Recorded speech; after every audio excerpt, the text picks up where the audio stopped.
She lay crumpled at the edge of the ravine, her bonnet torn, her dress soaked in blood and prairie dust. The wagon train had vanished into the horizon, leaving her behind like discarded baggage. Her breaths came shallow. One hand clutched her belly, swollen with life. The other reached weakly toward the trees where shadows moved. A figure stepped out from the brush, tall, silent, wrapped in deerskin. A Shawnee hunter. He saw her, saw the pain, the fear, the injustice, and he didn't turn away. This woman, abandoned, pregnant, and left to die, would soon wake in a place she never imagined, not among the people who cast her aside, but among those she'd been told to fear. What happened next would change the course of two lives and challenge everything they'd both been taught to believe. Before we jump back in, introduce yourself and where you're tuning in from. And make sure you're subscribed, because this story, this one, you won't want to miss a second. The wind carried dust like whispered secrets, sweeping across the empty main street of Cold Creek. It was the kind of town where windows stayed shut and smiles were forced. A single dirt road cut through the heart of it, lined with crooked wooden buildings, faded signs, and doors that slammed a little too quickly when a certain woman walked by. Her name was Eliza Carver. She had arrived in Cold Creek 2 years earlier, a widow with nothing but a worn carpetbag and the child she carried deep in her belly. Back then, there had been sympathy. Folks brought bread, left jars of soup on her porch, but sympathy had a shelf life in Cold Creek, and it soured fast, especially after the baby never came. They never asked what happened, whether the child had been stillborn, or if it died in her arms one frost-bitten night. No one asked because they didn't want to know. They wanted distance. Mystery was easier than grief. And Eliza, well, she was strange. She had a limp in her left leg. Some said it was from falling off a horse. Others claimed her husband beat her before he died. No one really knew. She rarely spoke, and when she did, her voice was soft and slow, like it had to crawl through some dark place to reach the surface. And then there was the scar. It ran from behind her left ear down to the curve of her neck, jagged, white against her pale skin. She never tried to hide it. That bothered people more than the scar itself. She wore it like a truth nobody wanted to face. Before we dive deeper into her story, just a quick note. I'm Thomas, the voice behind this narration. If you enjoy how it sounds, let me know in the comments so we can keep the same voice in future videos. Now back to Eliza. In the mornings, she'd sweep the steps of the old boarding house where she lived, not because she was paid to do it, just because she needed something to fill the time. Her days were quiet, too quiet. She didn't get visitors, she didn't get mail, and she didn't get invited to town gatherings. The children whispered that she talked to herself, that she knew how to speak to ghosts, that the dead baby still cried in her room at night. But Eliza never defended herself, never chased the gossipers. She just kept moving. There was a rhythm to her loneliness, a painful predictability. Breakfast alone, laundry in the back well, reading her one torn novel until the sun dipped below the hills. She tried to make peace with it. After all, she'd lost everything once already. Maybe this was what survival looked like. Still, the silence crept in around the edges. At night especially. The walls of her small room felt closer. The floorboards groaned like they too had something to say. And always, that emptiness in her arms. Sometimes she imagined a different life. One where her husband never fell into that icy river. One where her child lived. One where her limp didn't make every step feel like a reminder of everything she couldn't fix. But dreaming was dangerous. It brought warmth, and warmth brought hope. And hope, well, Cold Creek was no place for hope.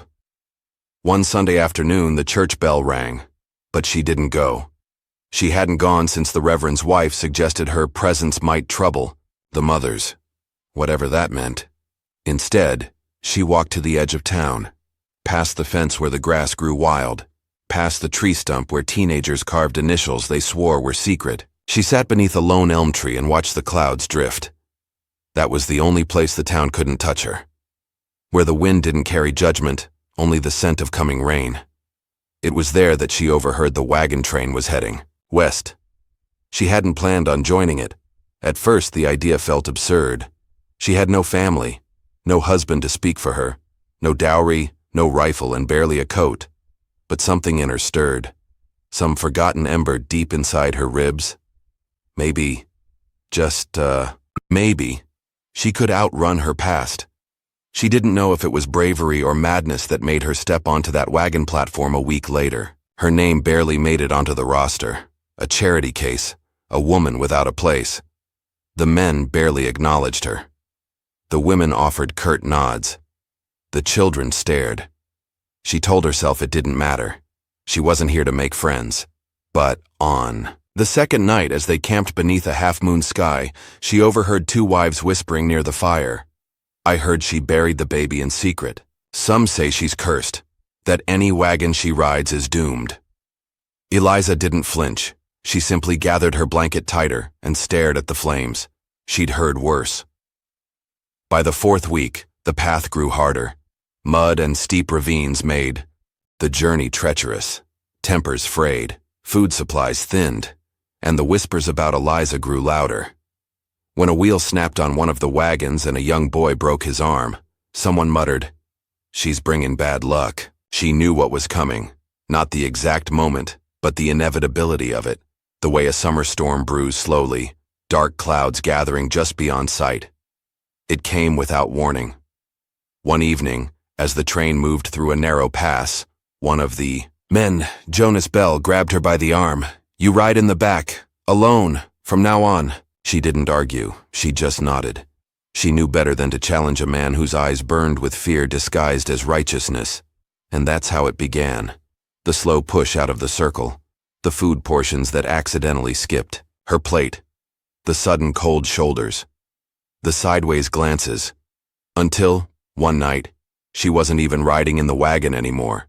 She was walking behind it, then limping behind it, then left behind entirely. When they pushed her out, they didn't use violence. They didn't have to. A nudge, a command, a glance that said, "You don't belong." She fell down a shallow ravine as they moved on. They didn't come back. Her body hit the earth hard, her dress tearing on a sharp root, her breath knocked from her chest. She tried to scream, but the wind swallowed it. Hours passed, and just when the dark seemed endless, a shadow moved in the trees. A figure, tall, watchful, holding a handmade bow. He stepped closer, and Eliza blinked up at him. Blood, crusting at her lip, her hand instinctively wrapping around her unborn child. He didn't speak, not yet, but something in his eyes told her. He didn't see a curse, he saw a woman in pain, and he didn't turn away. She awoke to warmth, not fire, not sunlight, but something softer, fur maybe, or hide. Her eyes fluttered open and she was met with shadows dancing along the walls of a shallow cave. Her back ached, her lips were cracked, but she was alive. And she wasn't alone.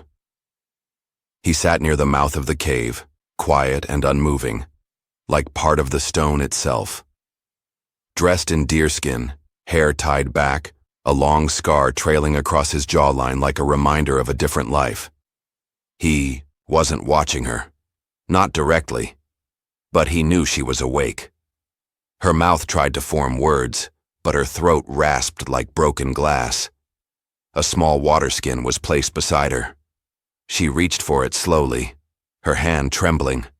He didn't speak, just gave a single nod. She drank, not greedily. She'd learned not to hope for more than what was offered, but enough to soothe the fire in her throat. Finally, her voice came out, soft and raw. "Why didn't you leave me?" He didn't answer. Not yet. The days that followed blurred together. He stayed nearby, never hovering but never gone long. She learned his name from the way another hunter called to him across a ridge. Tama. His people, the Shawnee, moved quietly through the forest, like the wind and leaves, bowed to them. Tama had made her a bed of pine needles and animal hides. He brought her roots and dried meat. He stitched the rip in her dress with deliberate hands, using thread made from sinew. Every act was purposeful, gentle, but unsentimental. He treated her wounds with a salve that smelled like crushed mint and ash. He asked no questions, and that, more than anything, unsettled her. One afternoon, she watched him skin a rabbit with steady hands. The fire crackled between them.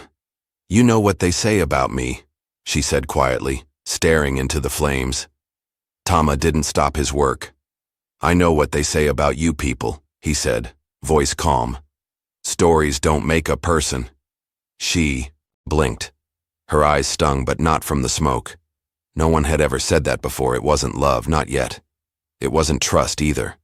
But it was a pause, a breath, a world between them where neither was judged by what they'd lost. She learned to watch him the way she once watched storm clouds, closely, silently, waiting for signs. He was slow to speak, but never cold. His words, when they came, held weight. "You limped here from death. Your pain doesn't frighten me. You walk like you've been left too many times." She didn't know how to answer those things, so she didn't.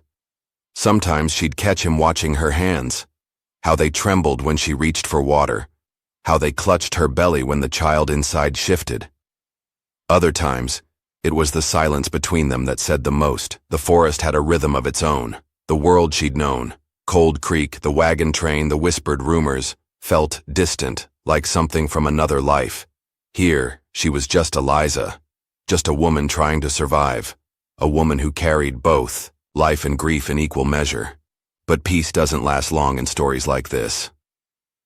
One evening, as the fire dimmed and shadows stretched long across the cave walls, Tama's expression changed. His jaw tightened. His shoulders went still. "What is it?" she asked. He stood and looked to the trees. Smoke. She smelled it too, faint but sharp, carried on the shifting wind. Not from their fire, from somewhere deeper in the woods. "They're looking," he said. Eliza's heart dropped. "The wagon train? For me?" Tama nodded once. "They think you're dead. Now they'll want to be sure." They moved quickly.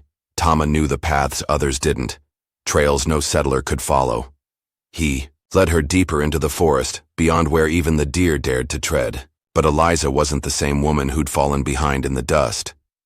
She was slower, yes, but she didn't complain. She didn't cry.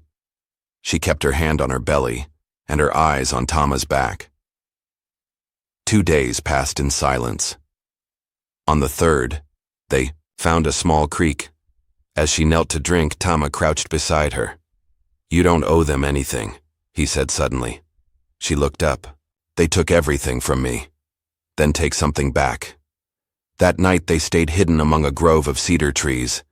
Eliza lay awake, listening to the hoot of an owl, the whisper of wind through the leaves. Then, faintly, she heard something else. Voices. Men. Tama motioned for her to stay still. He moved like smoke between the trees. She watched him disappear into the night, the forest swallowing him whole. Minutes passed, then an hour, and when he returned, his face was grim. "They have dogs," he said. "They're not looking to rescue you. They're looking to bury you." Her heart pounded. "Why?" Tama hesitated. "They fear what they did. People like that, they don't leave witnesses." Her hand drifted to her belly again. Her child stirred, as if sensing the danger. Eliza swallowed hard. "I don't want to hide anymore." Tama met her eyes. "Then don't." The next day they climbed to higher ground. Tama showed her how to mask her scent, how to move against the wind, how to disappear into the trees, and Eliza learned. Because survival, she now understood, was not just about running. It was about choosing when to stop, choosing when to stand. And something inside her had changed. This wasn't about shame anymore, or fear, or even revenge. It was about being seen, truly seen, for the first time, by a man who didn't see a widow, or a limp, or a cursed woman, but a person, a soul. They found an old outpost tucked between the ridges. Abandoned, but strong. It would do. They'd wait out the pursuers. Let them grow tired. Let them believe the woods had taken her for good. In the quiet that followed, Eliza sat beside Tama on the porch, watching the clouds roll in. "You saved me," she said. He looked at her. Really looked. "No," he said. "You saved yourself. I just reminded you how." She reached for his hand. He let her. And in that touch, rough, warm, real, was something she hadn't felt in a long time. Home. Snow had come early that year. It fell in heavy, wet sheets, turning the forest into a white silence that swallowed sound and movement alike. Eliza sat inside the cabin, the child now a restless weight in her belly, her hands wrapped around a cup of bitter root tea. Tama had gone to trade with a nearby Shawnee band, just for a few days. She'd felt safe enough to let him go. But safety, she was learning, could be a cruel illusion. The knock came on the second day, not the quiet signal Tama used. No. This knock was harsh, loud enough to shake the doorframe. Eliza froze. Then came the voice. "Eliza, you in there?" She knew that voice, Reverend Coates, the very same man who'd once whispered prayers over her dead husband, who'd told the town she needed spiritual cleansing when she began showing signs of pregnancy barely a month later. The man who had watched the wagon train vote to cast her out. He stood there now on her doorstep in the snow. And he was not alone. 2 other men flanked him, both familiar. One was Levi Granger, the blacksmith's boy who used to stare at her like she was something foul stuck to the bottom of his boot. The other was Caleb Burns, her husband's cousin, the one who had tried to lay hands on her the night before she was banished. She still had the bruise he gave her, a purple crescent that lingered long after the shame. Eliza backed away from the door. But it was too late. They kicked it in. They didn't strike her at first. Just stood there, snow on their boots, faces smug and righteous. "We came to help," Reverend Coates said, stepping inside as though he belonged there. "You've been living in sin, Eliza, with one of them, bearing a child born of shame." Her breath caught. "Get out," Caleb snorted. "Still got that fire, huh? Even after all that's happened?" Levi looked around the cabin. "So this is where you ran to. Pretty cozy. Maybe we should keep it." "Please." She stepped back again, shielding her belly, with one hand. "Please, just leave." But Caleb didn't. He stepped forward, reached out, and grabbed her wrist. "We're doing you a favor. We'll take you back. Put the baby up in the church orphanage. Let you start clean." Eliza struggled. She scratched, bit, screamed, but 3 men against one worn, pregnant woman? There was no contest. They dragged her outside into the snow, half-dressed, her feet bare. The cold bit into her skin. She cried out, the air ripping through her lungs like broken glass. "This is what happens when women forget their place," the Reverend said, shaking his head, and then, just before darkness claimed her, a fist connected with her temple, and all went black. She came to in a barn, rope around her wrists, straw under her back, the smell of mildew and horses and dust. Her head throbbed. Outside, the storm raged. Inside, she wept. Not loud, not angry, just silent, slow tears. Because this was it, wasn't it? She had dared to believe she could have peace, that she could build something out of the ashes, that maybe she wasn't cursed, that maybe a child born of grief and wilderness could still be loved. But they'd found her, and the world hadn't changed. She curled into herself and waited to be erased. The door creaked open. She didn't look up. Then, warm fingers, calloused, careful, untying the rope. "Tama." She gasped. He didn't speak, just unbound her wrists and wrapped her in his coat. His eyes didn't search hers for thanks or answers. He looked at her bruises, her swollen face, the cuts along her arms. Then back at the door, he didn't ask what they'd done. He already knew.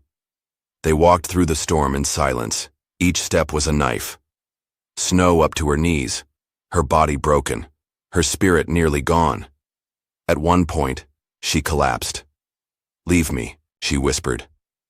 "It's over." Tama crouched beside her, not angry, not panicked, just there. "No. You don't understand. I do." He didn't try to lift her, just sat beside her in the snow, pulling her against his chest, letting her rest, letting her break. They stayed like that for an hour. 2. Until the wind slowed, until her breathing did too, until she whispered, "Why did you come back?" Tama's voice was soft. "Because you're worth coming back for." He built a fire beneath, a rock overhang, covered her in hides, fed her with his hands when she was too weak to lift the bowl. She didn't thank him, not because she wasn't grateful, but because there were no words strong enough to contain it. The next day, he spoke. "They'll come again. Not just for you. For the child." Eliza looked down at her belly. Then, "We fight," she said, and Tama smiled. Not with joy, but with respect. Together. Trust, she learned, didn't return with grand gestures. It came in pieces. A cup of water held steady, a coat laid gently across sore shoulders, a silence that asked for nothing in return. At night they slept side by side, not touching, not yet, but close enough that their breath fogged the same air. He didn't ask for her trust. He earned it. When the contractions started, Eliza didn't scream. She gritted her teeth, gripped Tama's hand, and let the pain wash over her like a tide. The cabin was warm, the fire steady. And Tama, he never left her side. Hours passed. Then came the child. A girl. Tiny. Fierce. Alive. Eliza held her to her chest and sobbed, not in pain, but in awe, because this child was hers. Not a burden, not a shame. A beginning. Tama watched silently, eyes gleaming in the firelight.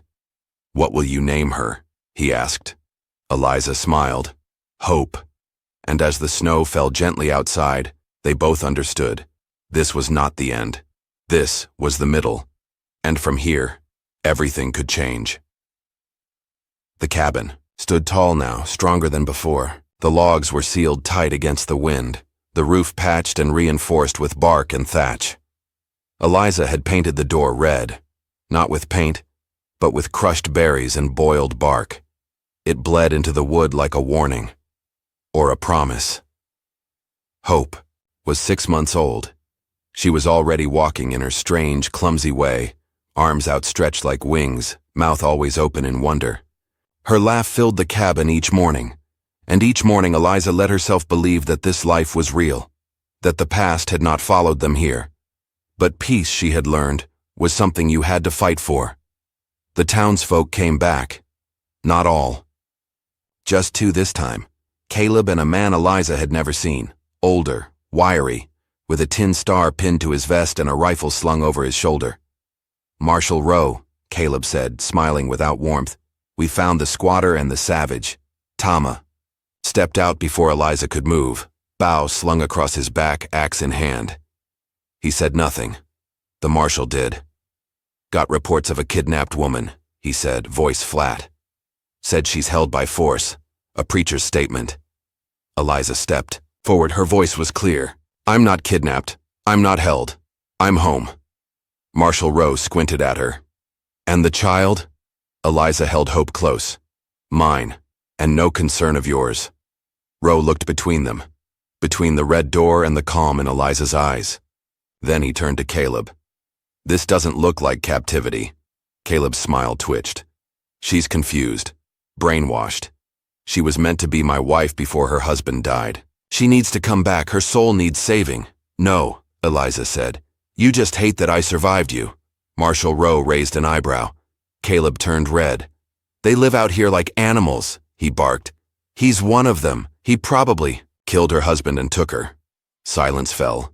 Thomas stepped forward.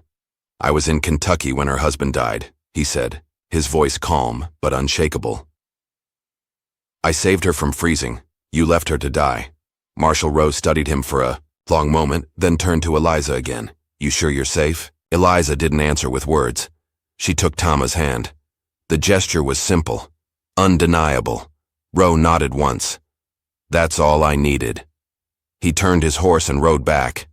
Caleb stared after him, seething. This isn't over.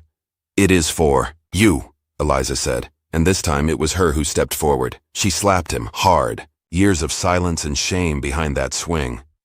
If I see you again, she said, voice sharp as an arrow, I won't need a man to protect me. I am the danger now. They built a fence that week, not out of fear, but foundation. They had goats, now. 2. And a horse Tama traded for from a passing trader. Eliza had learned to ride again, even with the limp in her left leg. Tama taught her how to shoot, how to listen to the wind, how to trap rabbits and stitch leather. She taught him how to read, sounding out words by candlelight while hope slept between them. They didn't speak of love. Not yet. But it was there, woven into each day. Then came his past. Tama stood on the edge of the property one morning staring at the horizon. They're coming, he said. Who? Men from my village. My brother among them. Why now? He hesitated. Because I left. Not just the tribe, my duties, my oath. There was war. I wouldn't fight. I wouldn't kill settlers. They called me coward. Said I'd lost the spirit. Eliza looked at him. You didn't lose it, you changed. Tama nodded slowly. They won't see it that way. They came at dusk. 5 Shawnee men dressed in fur and war paint, their horses silent in the snow. One of them dismounted. His face was older than Tama's, harder. You left us, he said in Shawnee. You shamed our father's name, now you live like them? Tama stood still. I live with truth. That's more than I can say for you. The man's eyes drifted to Eliza, to the baby. A half-blood. You shame yourself twice. She is my daughter, Tama said, and I will not let you touch her. The older man spat in the snow. You are no brother of mine. Tama stepped forward. Then don't call me one. The men turned. No fight, no blood, just a fracture made final. And as they vanished into the trees, Tama did not weep. He simply walked to Eliza and placed his forehead against hers, and in that silent space, they grieved the things they could not keep. Spring came with floods and blossoms. Hope turned one. She learned to speak her first word, Ma. Eliza wept when she heard it, not because she hadn't believed it possible, but because now she did. The fire returned that year, not the fire of destruction, but of creation. Tama built her a loom. Eliza sewed him a vest. They planted corn and traded for chickens. They branded their first colt with a symbol Tama carved himself, a tree growing from flame. Their home had become a ranch, a life, a legacy. Then came the letter, tied to a rock left at their gate, written in crude handwriting. We're watching. You're still not welcome. Eliza read it 3 times. Then she fed it to the fire. Let them watch, she said. We've built something they can't burn. Tama nodded, and for the first time in either of their lives, they danced, under the stars, bare feet in the dirt. Hope clapping to a rhythm only she could hear. The news spread like wildfire through the town of Dry Hollow. Marshal Rowe returned, this time with an invitation in hand and a question that would ripple through the dusty streets and pews like thunder. Eliza May Turner is to speak at the Sunday gathering. Not a trial, not a condemnation, but a choice. And the town was invited to witness it. Eliza stood in front of the old church, her shawl fluttering in the prairie wind. The same steps she once climbed with shame now felt firm beneath her boots. Inside, the pews creaked as townsfolk shifted, whispered, watched. She could see Caleb near the back, arms crossed, jaw tight. She saw widow Marjorie, who once turned her face away. She saw children, wide-eyed, silent. And she saw him. Tama stood beside the door, not hiding, not defiant, just present, his hand resting on the shoulder of their daughter, who stared at everything with a soft smile and a daisy tucked in her hair. Eliza stepped forward, voice steady. Some of you left me for dead, she began. Some of you whispered. Some of You pretended not to see the bruises or hear the cries. A hush fell, and yet here I am. Not because of this town, but because I found something beyond it. A life that wasn't given but built, brick by brick, fire by fire. She looked at Tama. He didn't save me. He saw me. And then turning back. I don't need your blessing, but I am offering you mine. If you want to know how to rebuild what you've broken, start with truth. And start with kindness. No applause, no cheers, but a silence that felt like a page turning. After the gathering, she didn't linger. She stepped into the dust, took Tama's hand, and they walked away. Not away in shame, but forward in peace. That night, under a sky full of trembling stars, they married themselves. No preacher, no paper. Just a promise whispered into the wind and sealed with a kiss. Hope danced in the grass, a crown of wildflowers on her head, laughing like the world had just begun again. They named their second child, Jonah, after the brother Tama had lost, not to death, but to war and pride. A quiet way of saying, we still remember you, even if you can't come home. Their ranch grew. So did the respect. Over time, townsfolk came not with judgment, but with curiosity. Some brought eggs, others asked for seeds, a few just watched, trying to understand the strength it took to begin again. And in the winter, when snow dusted the red door and smoke curled from the chimney, Tama would pull her close, and Eliza would whisper, "They can't take this from us," and he would reply, "They never could." This was the story of a woman who was thrown from a wagon train and found not just by a man, but by herself. If that moved you, if something in this quiet miracle stirred, something inside, then you're in the right place. Subscribe, and let me introduce you to the next miracle tomorrow.